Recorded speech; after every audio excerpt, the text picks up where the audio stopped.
Sa panahon sa hinaharap, tumunog ang mga alarma sa Axomaco Nuclear Plant nang biglang nagkaroon ng radioactive fire ang isa sa mga reactor. Agad na ipinadala ang mga gwardya at drone upang ayusin ang sitwasyon habang ang mga empleyado ay tumatakbo sa takot. Gusto ng dalawang engineer na pigilan ang pagsabog ng reactor, ngunit hindi nila alam kung alin ang pipindutin sa dilaw o ang asul na pindutan, at ang mga instruction ay nakasulat sa wikang Cantonese. Ang masama pa nito, nakasara ang pinto at hindi sila makatakas. Sa sandaling iyon, lumitaw sa labas ng pinto ang misteryosong Fox at sinubukang makipag-usap sa mga engineer, at sinabi sa kanila na huwag pindutin ang asul na pindutan dahil siya ay nagmula sa hinaharap at alam niya ang mga kahihinatnan. Hindi alam ng mga engineer kung dapat silang maniwala sa kanya, kaya nawala si Fox at bumalik na may dalang translator, ngunit napili lamang ang maling wika. Kinailangan ni Fox na bumalik ng ilang beses hanggang sa tuluyang maniwala sa kanya ang mga engineer na naghandang pindutin ang dilaw na pindutan, gayunpaman, ang time patrol ay lumitaw din sa pasilyo. Agad na nawala si Fox at sinabi ng patrol sa mga engineer na ang lalaki ay terorista, kaya dapat nilang pindutin ang asul na pindutan.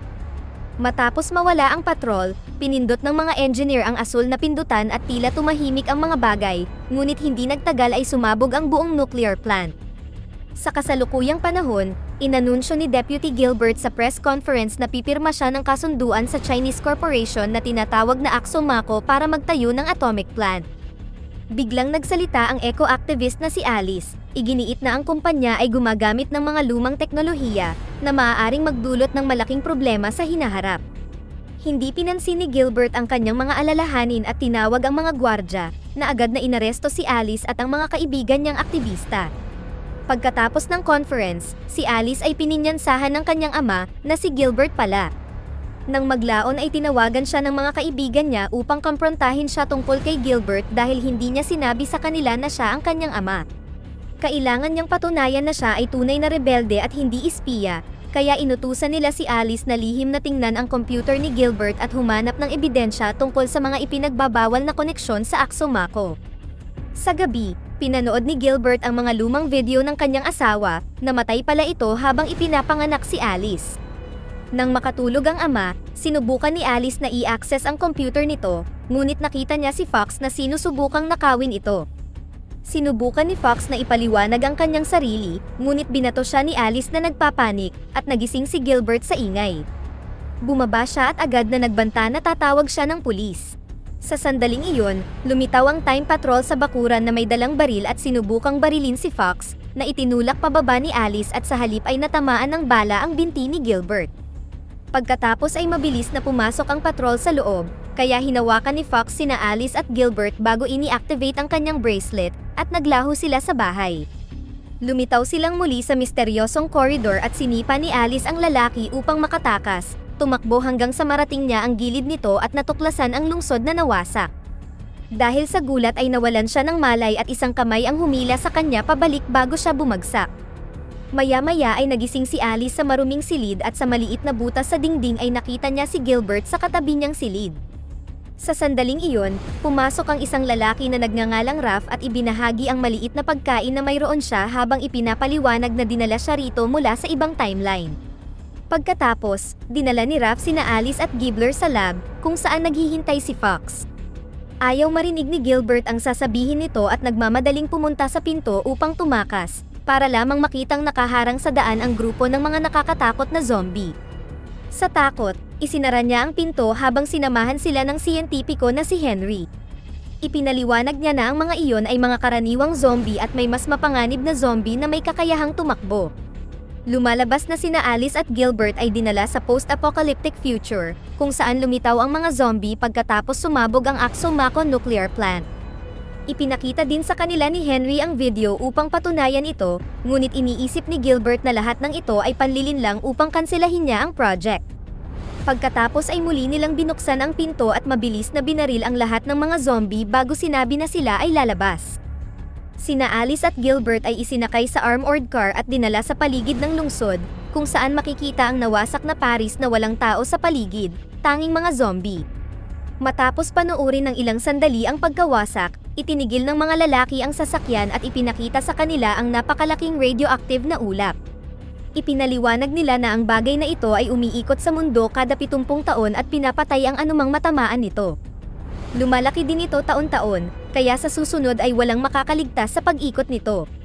Sa wakas ay inamin ni Gilbert ang kanyang pagkakamali at naghanda si Fox na barilin siya, ngunit pinigilan siya ni Alice at nagtanong ng iba pang pagpipilian.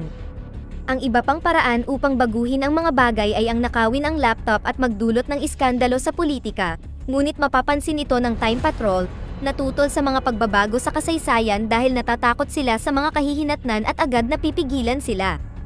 Biglang nawalan ng malay si Gilbert at habang nalilito ang lahat, nag-alok si Raph ng bagong ideya. Dapat ay piliin ni Gilbert na huwag pumirma ayon sa sarili niyang kalooban, sa ganung paraan hindi ito mapapansin ng Time Patrol. Sumang-ayon si Alice at ipinaliwanag na hindi ganito ang ugali noon ni Gilbert, nagbago lang siya pagkatapos mamatay ang kanyang ina, kaya may potensyal na muli siyang magbago. Pumayag si Fox na subukan ngunit may isang patakaran, kung may anumang sandali na nasa panganib silang mahuli ng patrol, babarilin niya si Gilbert para iligtas sila. Pagkatapos, nagpa siya si Henry na bumalik sa lab habang ang iba ay bumisita sa bar. Humingi ng tubig si Alice at pinagtawanan siya ng lahat dahil wala nang malinis na tubig sa panahong ito. Pagkatapos makita ang mga mamamayan, sinubukan ni Alice na kausapin si Gilbert at baguhin ang isip nito tungkol sa deal ng nuclear plant, ngunit nag-aalangan pa rin siya. Nagsimula ang pagtatalo at malakas na ipinahayag ni Alice na dapat sisihin si Gilbert para sa kakilakilabot na hinaharap na ito, kaya dinestruct ni Gilbert ang karamihan sa pamamagitan ng pag-aalok na babayaran niya ang inumin ng lahat at tumakas kasama si Alice. Sinubukan silang sundan ni Fox at Raph, ngunit hinarang sila ng mga baliw na umiinom. Habang naglalakad sina Alice at Gilbert sa mga walang laman na kalye, dinagtagal ay natagpuan sila ng pulutong ng mga zombie, kaya agad silang tumakbo palayo ngunit na-corner sila sa eskinita. Sa sandaling iyon ay naabutan sila ni Fox at Raph, binaril ang mga zombie upang makadaan sila, ngunit na-corner din sila sa eskinita. Wala silang sapat na bala kaya sinubukan ni Fox na gamitin ang kanyang bracelet, ngunit naubusan na ito ng baterya. Nang malapit na silang maabot ng mga zombie, bigla na lang namatay ang iba sa kanila gamit ang mga sibat. Ang mga sibat ay nagmula sa grupo ng mga batang mandirigma, na hinamon ang mga zombie upang sundan sila at makaalis ang grupo ni Alice sa eskinita. Samantala, nahanap ng Time Patrol ang maruming lugar at binaril ang lalaki para sabihin niya ang lokasyon ng lab ni Henry. Nang malapit na sila sa pinto ng lab, nakita sila ni Henry sa security system, kaya tinipon niya ang mga gamit at isinaaktibo ang self-destruction. Tumakbo siya palabas ng lab bago pa man masira ang lab ng malaking pagsabog, bagamat ang apoy ay masyadong malakas at naabot siya. Ang Time Patrol ay hindi napinsala dahil sa kanilang baluti at nang siyasatin nila ang nasirang lab, nakakita sila ng kakaibang mapa. Bumalik sa grupo ni Alice, dinala sila sa pamayanan na kilala bilang hideout, kung saan naninirahan ang mga batang mandirigma. Habang kumakain sila, biglang lumitaw si Henry sa mesa, na nag-teleport para makatakas sa apoy ngunit nagkaroon pa rin ng pinsala sa proseso. Sinubukan niyang balaan ang lahat na darating ang kalaban ngunit huli na, ang Time Patrol ay pumapasok na ngayon sa hideout. Ang mga bata ay agad na pumwesto sa likod ng mga mesa at nagsimulang maghagis ng bato sa kanila, kaya isang opisyal ang naghagis ng granada. Nais na protektahan ang mga bata, tumalon si Henry sa granada, na sumabog at nagkapira-piraso ang lahat ng bahagi ng kanyang katawan, na nagpapakita na siya ay robot. Si Fox na galit ay sanisi si Gilbert sa pagkawala ni Henry at naghanda upang barilin siya, ngunit ipinaalala sa kanya ni Alice at ng pinuno ng hideout na mayroong mas mabuting paraan. Nagbigay daan ito sa patrol na mahuli si Fox at arestuhin siya. Pagkatapos ay sinubukan ni Raph na labanan ang mga ito, ngunit nadaig din siya.